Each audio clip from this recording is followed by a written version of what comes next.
Selanjutnya adalah produk pembiayaan alat berat dan mesin. Kalau tadi kita bahas tentang pembiayaan mobil, motor gitu ya, ini pembiayaan alat berat dan mesin.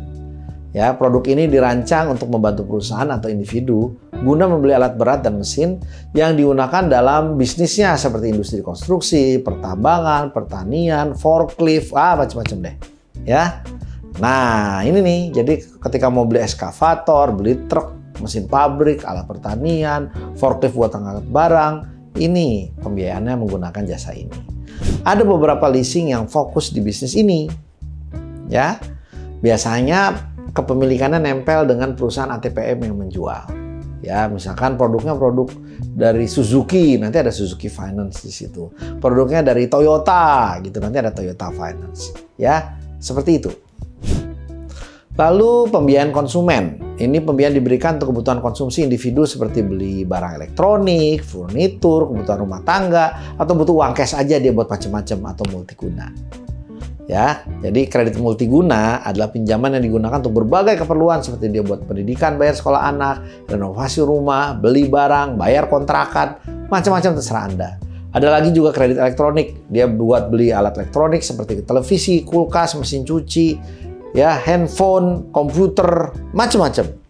Ya, inilah contoh pembiayaan konsumen. Lalu ada pembiayaan modal kerja. Ya, ini pembiayaan diberikan kepada usaha atau bisnis untuk mendukung kebutuhan operasional sehari-hari, seperti buat bayar gaji, beli bahan baku, bayar tagihan, ya sekedar pengelolaan kas dia lah. Ya, biasanya pinjamannya bersifat jangka pendek. Ya, ada lagi overdraft, fasilitas pencairan dana tambahan di atas saldo rekening giro kalau di bank. Nah, ini mirip-mirip dengan pembiayaan modal kerja. Bedanya itu berlaku di bank. Ya, jadi kalau kita punya rekening giro, ya dibilangin, Pak, Anda boleh cairin ini nanti nilainya 500 juta ya. Ya udah, Anda bisa ngasih keluarin giro sampai dengan 500 juta. Padahal Anda nggak punya uangnya. Dari mana uangnya? Itu dari bank, tapi Anda kena biaya bunga. Yang kelima adalah pembiayaan infrastruktur. Ini pembiayaan ditujukan untuk pembangunan atau pengembangan proyek infrastruktur seperti jalan, jembatan, gedung, fasilitas umum lainnya. Nah, ini hanya leasing-leasing gede nih ya. Multifinance besar, contohnya multifinance dimiliki oleh Bank BRI gitu ya, atau SMI gitu ya, itu yang dimiliki oleh pemerintah untuk pembiayaan proyek infrastruktur besar dengan tenor panjang bisa puluhan tahun ya. Lalu ada pembiayaan syariah.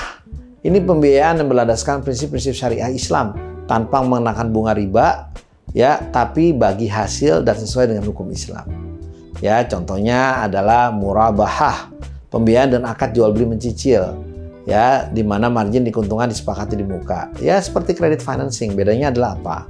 Ya, perusahaannya bilang ya, perusahaan multifinance yang syariah atau bank syariah itu bilang, kamu mau beli mobil. Oke, harga mobilnya berapa? 125 ya. Oke, saya akan beliin tuh mobil buat kamu. Terus kamu beli dari saya cicil ya. Cicilnya jadi harganya 200 juta karena kamu 5 tahun. Gimana? Setuju? Setuju. Oke, sebulannya sekian. Udah.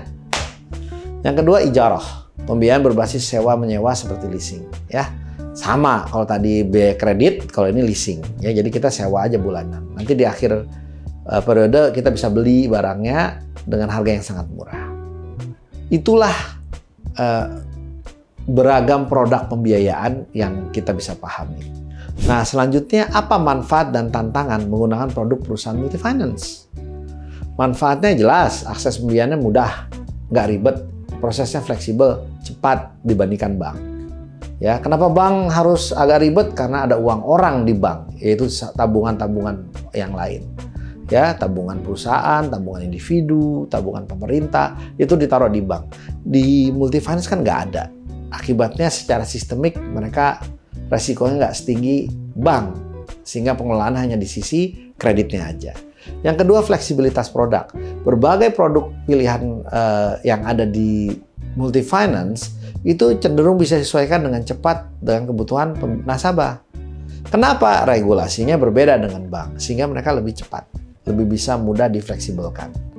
Pembiayaan spesifik, ya mereka bisa fokus pada jenis pembiayaan tertentu seperti kita maunya fokus alat berat aja, kita maunya pembiayaan mesin pabrik aja.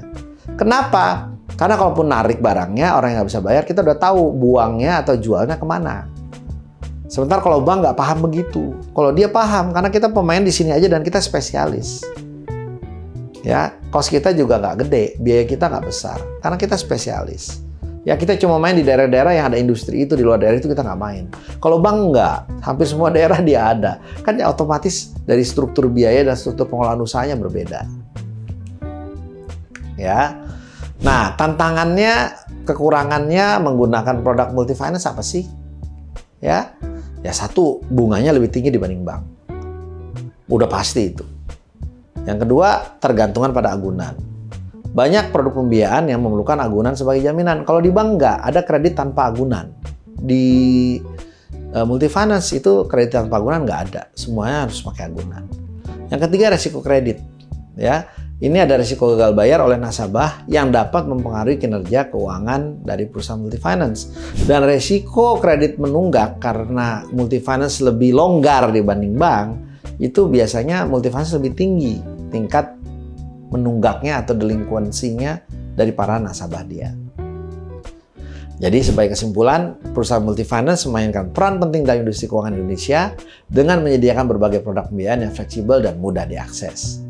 Dengan Anda memahami fungsi dan produk perusahaan multifinance, ini akan memberikan wawasan tentang bagaimana lembaga keuangan non-bank ini berkontribusi pada perekonomian, serta membantu individu dan bisnis dalam memenuhi kebutuhan finansial mereka.